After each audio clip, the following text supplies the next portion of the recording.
One. Good afternoon, and thank you for joining us on the traditional territory of the Syilx Okanagan peoples here in the city of Penticton. My name is Eric Thompson. I'm an information officer with the Regional District of Okanagan-Similkameen Emergency Operations Center. And we'll get started in just a few moments. We'll introduce our guest speakers. First of all, we'd like to remind folks who are here in the room with us to continue to practice social distancing, physical distancing, which they are doing. Everyone is also wearing masks. I have them with me, but for the purpose of speaking at the podium, I won't be wearing it for now. Also, we have closed captioning enabled on our Facebook feed. It will be available after this news conference, from what I'm told. And for the latest information on the Christie Mountain wildfire, please follow BC Wildfire Service, the City of Penticton, and the Regional District of Okanagan-Similkameen on social media. You can also visit the websites of all three of those agencies to get the latest information on this wildfire. We'll begin with opening comments from Nicole Bonnet. Nicole is with BC Wildfire Service. She has a couple of her colleagues here as well, and a few of them will be available. We'll then go into comments from the Mayor of Penticton, John Vasilaki. We'll hear from RDOS Chair Carla Kozakovich, as well as the City Manager for the City of Penticton, Donnie Van Dyke. After our comments, which will be fairly brief, we will have time for Q&A. So we'll have a question and answer session for the media here, and now those of you watching at home, you'll be able to see that as well. So we'll get things started. If we could ask Nicole Bonnet to join us now. She is an information officer with BC Wildfire Service.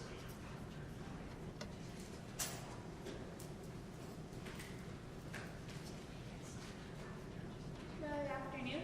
So I'm joined here by Mitch Pence. He is the IC, the incident commander for the incident management team that has transitioned into the zone today, and will be officially taking over the incident a little while later this afternoon. So we're going to let Mitch give a little bit of a background, and then I'll be able to cover some more of the specific fire points for today. Sorry, it's taking me a while to get used to that. Yeah, good afternoon. I just rolled in today. With my incident management team, we'll be taking over. The local folks have been doing the job there quite well for the last couple of days, and yeah, we're going to be in the transition mode of doing a turnover with them, and then my team will be taking over full on and establishing an ICP that we can work out of and take over operations and yeah, continue with doing what we do best.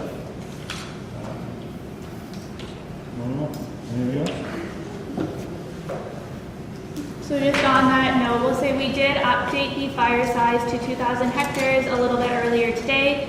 Part of that is for anybody who's local here or seen photos, you'll notice that there was a substantial amount of smoke in the valley yesterday around noon into the early evening. Part of that smoke was obviously from the Christie Mountain fire, but also came from the fire just across the border in the States. So we weren't able to get out and get a good track of it yesterday afternoon. So hopefully maybe we'll be able to do that again a little bit later on today. And overnight we had 40 firefighters on site working with structure protection and water tenders. So they're working on the southwest flank of the fire, continuing the control line there, and they were able to put in a 10-foot black line last night.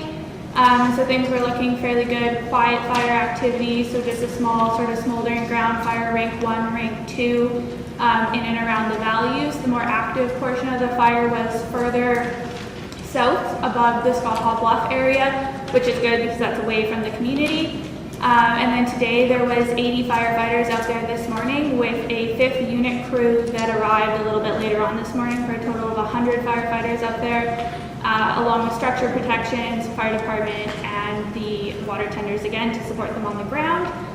We've also got aircraft assigned to the incident, so there are 9 helicopters right now, and the air tankers are available. That is the fixed wing aircraft in the form of skimmers and tanker groups, so they will be available to fly as visibility permits. Yesterday afternoon that posed a bit of a challenge just because they come with some visibility requirements.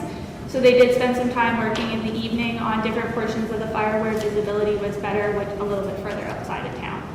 And I think we'll leave it there until the question period.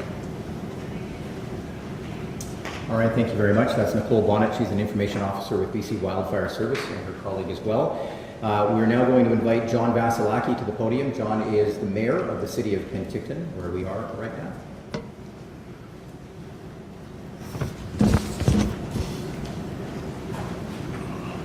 can't get used to this either. Thank you very much for having me here today.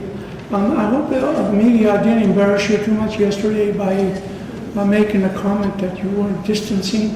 I see everybody's following regulations today, and that's super. I'm glad to hear it. And Dr. Henley will be very pleased as well. You know, I have all the confidence in the world with BC Fire and Emergency Service or Wildfire Service, but the number of aircraft that continuously fly over my home, I can tell you they're so low that I can almost touch them if I jump high enough. So that's a great relief to see that all that equipment is working, and we have so many men on the ground and women on the ground to take care of the problem that we're having. Again, I'd like to thank the media for joining us today and following the social distancing protocol. Today, I'm going to leave the update on our response to the experts with the BC Wildfire Service, the RDOS, and City of Penticton staff in the Emergency Operations Center. The focus of my message is on encouraging citizens in the evacuation area, alert area, or pre-register with emergency support services through their website, or they can attend in person at the barn, the Blue Barn, or where the, as Pentictonites will know, was the bus depot's service for their buses at the bottom of Ella Street. Normally, people are asked to register once they are evacuated. We are asking you to register now because of the number of people who may be affected. Through registration, we'll know who needs accommodations, transportation, medical assistance, and other supports, and who has been able to meet their needs through their network of friends and family. This will allow us to more effectively plan our response in the event of an evacuation and reduce the stress for individuals who need to evacuate. If you are in the evacuation alert or order areas, please visit the Government of British Columbia Evacuee Registration and Assistance website at ess.gov.bc.ca. Again, it's ess.gov.bc.ca. And click on the Self-Register Now button. It's a bright yellow button. It's very difficult to miss it. Also, if you have access to a computer and know of someone who does not, who is affected, please help your neighbor and friends and assist them with registering. I am pleased to hear that 700 people have already registered with the website. While every effort is being made to contain the wildfire and prevent an evacuation in the city of Penticton, any step we can take to prepare for that situation is very important. I thank you very much once again, and please stay safe. Thank you very much. Thank you very much. Again, that's John Vasilaki, the Mayor of the City of Penticton. We'll now invite the Chair of the Regional District of Okanagan-Similkameen, also known as the RDOS. Carla Kozakovich is with us now for a few words as well. And just a quick note, Donnie Van Dyke is the City Manager with the City of Penticton. He'll be up next for some quick comments, and then we'll get to our question and answer session.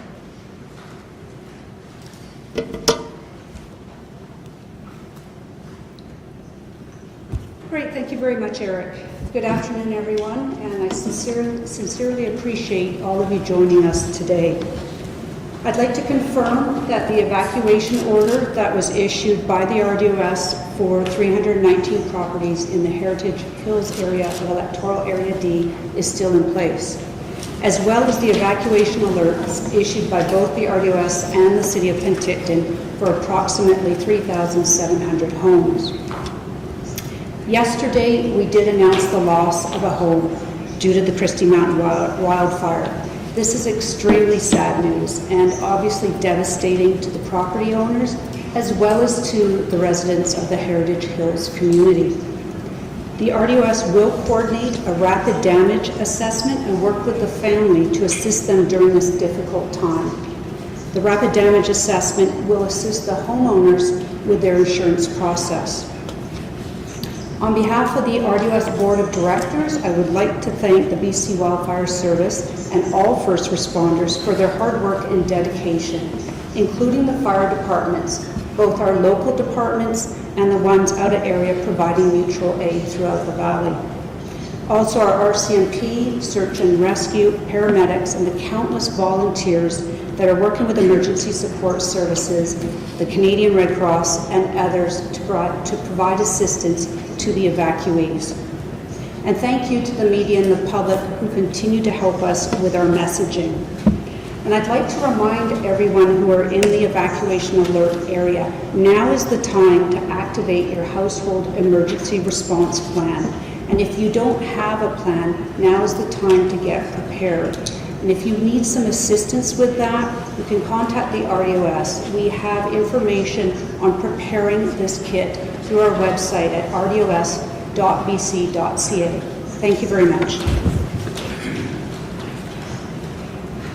Thank you very much, Carla Kazakovich, Chair of the Regional District of Okanagan-Similkameen. If I can just add one point on that, I had a chance yesterday to speak with the volunteers with Alert Animal Lifeline Emergency Response Team, and they want to remind anyone who's in the alert zone, if you have a pet that is difficult to move, say for example it's a large aggressive dog, now is the time to make arrangements for that dog rather than showing up at a reception center and having to try and find accommodations for the dog at that point, some sort of a billet. All right, now Donnie Van Dyke, City Manager with the City of Penticton, and then our question and answer session. Thank you, Eric. Just a few brief updates to provide today. So, from the City of Penticton perspective, today offered an opportunity to prepare for the strong winds we expect tomorrow. Should this fire behavior trigger the movement of alerts into evacuation orders, we've gone out of our way to prepare three specific areas. The first is, as the Mayor said today, any residents in the evacuation area alert, we'd ask that they pre-register for the evacuee registration and assistance tool. As the Mayor mentioned, that's available at ess.gov.bc.ca. That tool has many benefits. Probably first and foremost, it allows the city and emergency officials to plan for transportation, plan for accommodation, plan for food and dietary restrictions, plan for medical supplies. It also has the added benefit that if you register with that tool, you will not need to attend our reception center in person unless you, of course, will be dropping off, say, an animal. So at that reception center. So again, register online. It will mean that you do not need to attend the reception center in person. Second of all, if you are unable to use the online tool, the city mid-morning this morning has stood up its call center. So we will have city staff available to register you for that tool. And the phone number is 250-490-2345. So again, 250-490-2345, and that will be directed to our Emergency Operations Center that can assist you with registering for the evacuee registration and assistance tool. Second of all, we've taken the opportunity that today provided to move critical city equipment, as well as prepare for city personnel that are critical to the operations of the city that are currently in the evacuation alert area. So those plans and initiatives have been undertaken.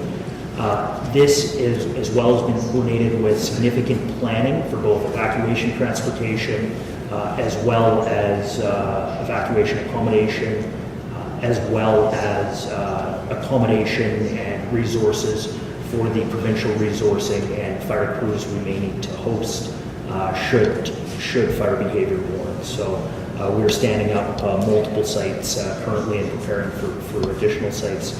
Finally, it should be noted that as early as this afternoon, residents in the alert area may see city as well as other fire crews beginning structural protection efforts. That could be setting up equipment, that could be gathering information, that could be talking to residents and neighbors to prepare for structural protection efforts. So that could begin as early as this afternoon, and that would be done in preparation should fire behavior escalate and trigger evacuation orders. So that's everything for me. Thank you. Thank you. That's Donnie Van Dyke, City Manager with the City of Penticton. And what we're going to do now is a quick question and answer session. We're going to start with Nicole Bonnet with BC Wildfire Service. It's a bit challenging with masks, so I think what we'll do is we'll have Nicole come up.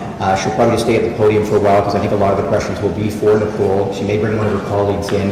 And then at that point, if there is a question that's specifically going to one of the other members, our guest speakers, we'll kind of rotate them in as best we can. But we'll start with BC Wildfire Service. Two quick notes I want to make, if I can. The local cycling association, PACA, is reminding mountain bikers and cyclists to stay out of some of these sensitive areas that are either under evacuation alert or, of course, an evacuation order. For our friends here in the media, it's really important to stay out of an area that is under evacuation order for your own safety and also to allow the first responders to do their work. I was speaking earlier with Nicole Bonnet. There's a conversation underway about looking at getting some pool footage from inside some of the evacuated areas. We do have to, of course, keep in mind the privacy and security of those residents. So with that, I will bring up Nicole Bonnet.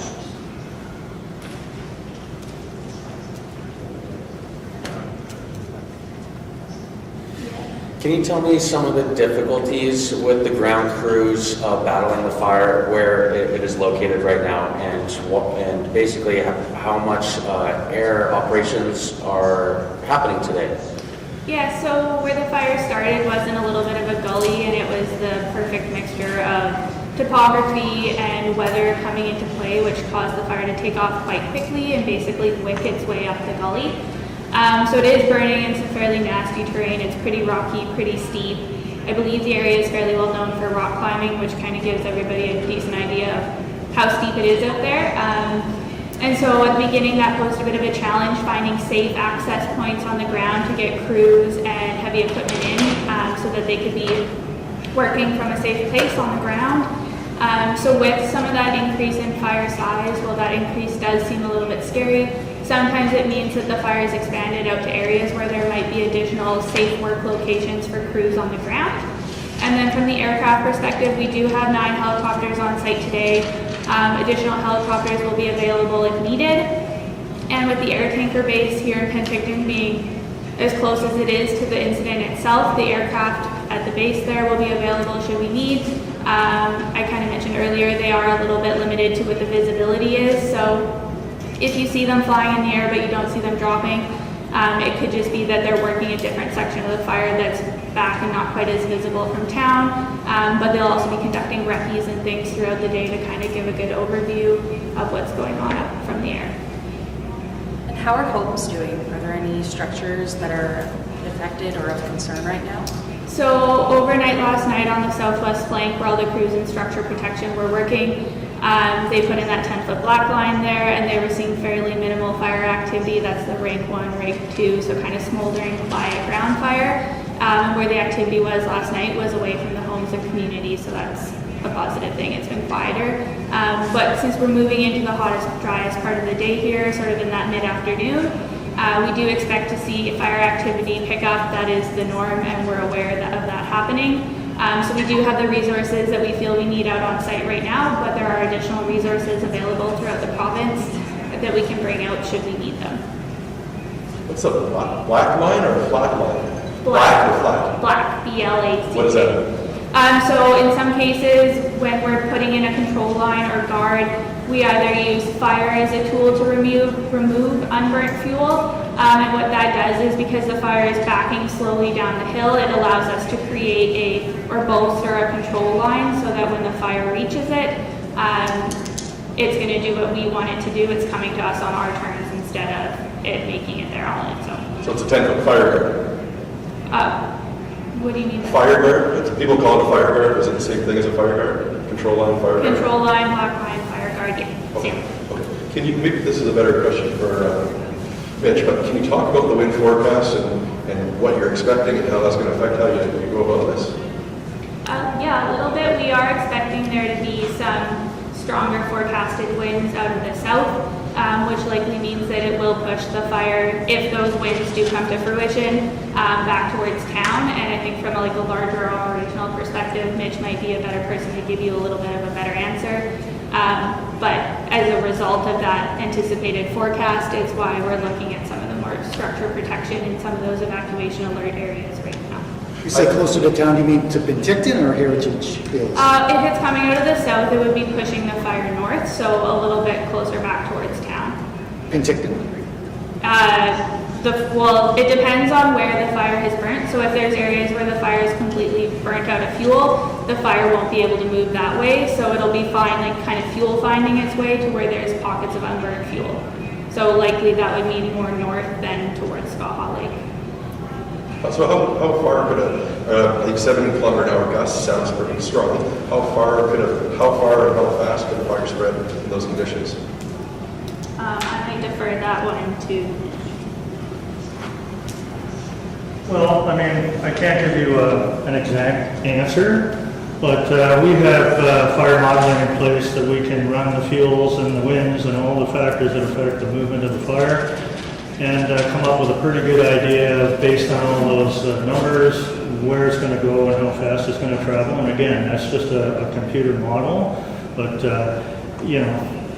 I can give you examples from the past, and I would say based on that fuel type, if we get some strong winds, then our lines will be changed, for sure. Can you just, maybe again for Nicole, but is there much fuel left at the Heritage Hills area? Is there much fuel just behind the houses there? Is it burnt? To be honest, I don't know. I haven't been out on site, but given the good work that the crews have done out there and how quiet the fire activity was overnight and into this morning, we're in a comfortable place with it. And should we need, we've got the structure protection and resources that can be added up there. You know, Mitch, is there still fuel there above Heritage Hills? Above Heritage Hills, where there's a lot of work there, is there still fuel or is it over? Yeah, like I said, I just rolled in this afternoon. I don't have that information called. Doesn't sound like it. Okay, just one last question. Did the fire take a run towards Penticton last night? It certainly seems like it's a lot closer today. Not to the best of my knowledge. Where we saw the increased fire activity was above the Squaw Bluffs area. So it was fairly quiet around where the communities, the structures, the values are right now. And if things take a turn for the worse this afternoon or tonight, how fast can we expect to see reinforcements come in? That would be a good question. I'm not sure if we have additional resources on the way right now. I know it's something that we are continuously evaluating. We have had sustained 24-hour operations since the incident started, meaning that there have been resources on site of the incident from its point of ignition, from its time of ignition. So if we needed resources and they had to come from other parts of the province, it would just take the amount of time it takes to travel from another fire center and transition into ours here.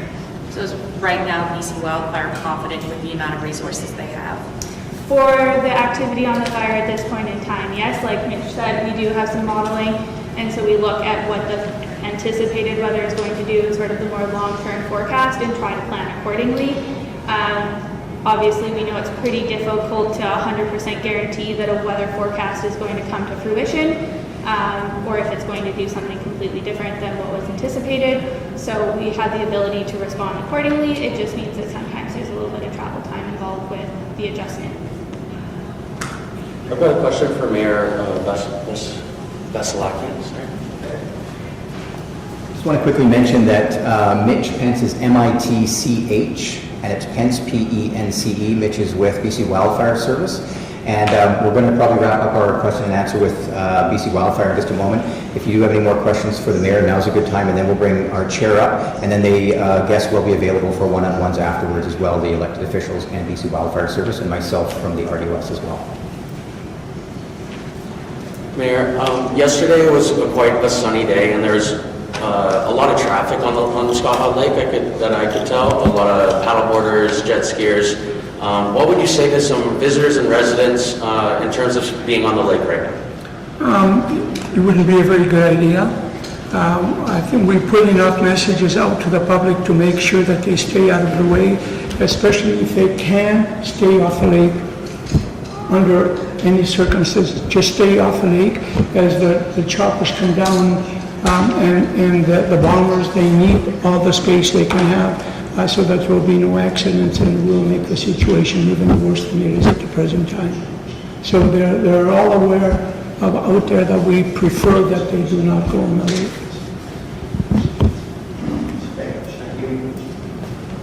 All right, I'm just going to ask Carla Kozakovich to come up real quick, the chair of the RDOS, if you have any quick questions for her, and then at that point we'll wrap things up. Thank you, Eric. Were there any questions related to the RDOS at this time? Carla, David Mulco with CTV News. I just want to understand what goes into the thinking of expanding the evacuation orders when you're looking at this over the next 12, 24, 36 hours into that evacuation alert zone. What are the things you're looking at and considering? Well, that information comes to me from our Emergency Operations Center, who is in contact frequently with the BC Wildfire Service. So based on their advice of the change in direction of the fire, then we make a determination to move forward with expanding an evacuation order. So that detail comes with a recommendation from our Emergency Operations Center asking me to move forward with an evacuation order. I don't have that technical background. I rely on the experts to advise. And just a quick follow-up, what's the likelihood of homeowners in Heritage Hills getting back in, maybe not to move back in, but to get back in and collect anything else maybe that they hadn't had a chance to grab? Eric, did you want to speak to that? I know if there's an extreme need to get in for something very specific right now, medication that was missed, but really we don't want people going back in at this time. But Eric could speak a little bit further on that process. The Emergency Operations Center is in regular contact with BC Wildfire, and that's where that information comes from. There is, of course, a section that maybe isn't as close to the fire, but those determinations have to come from BC Wildfire because they have crews on the ground. And again, I don't want to speak for BC Wildfire, but there is, I had a chance to look yesterday, there's a lot of equipment in the area, and that goes back to why it's important for the media and the public to stay out of an evacuation ordered area because it can be quite dangerous. There's just a lot of moving parts, a lot of equipment going on in the area, a lot of activity. So any thoughts on removing an order or minimizing that order will be made pretty much hour by hour, the determinations. And certainly the RDOS Emergency Operations Center, City of Penticton Emergency Operations Center will be in regular contact with the City of Penticton. We'll give residents as much notice as we can if things are going to change, and we'll do that through the websites I mentioned and on social media. But for those people who are on an evacuation alert, it's important to remember that you may get very little notice if fire conditions change.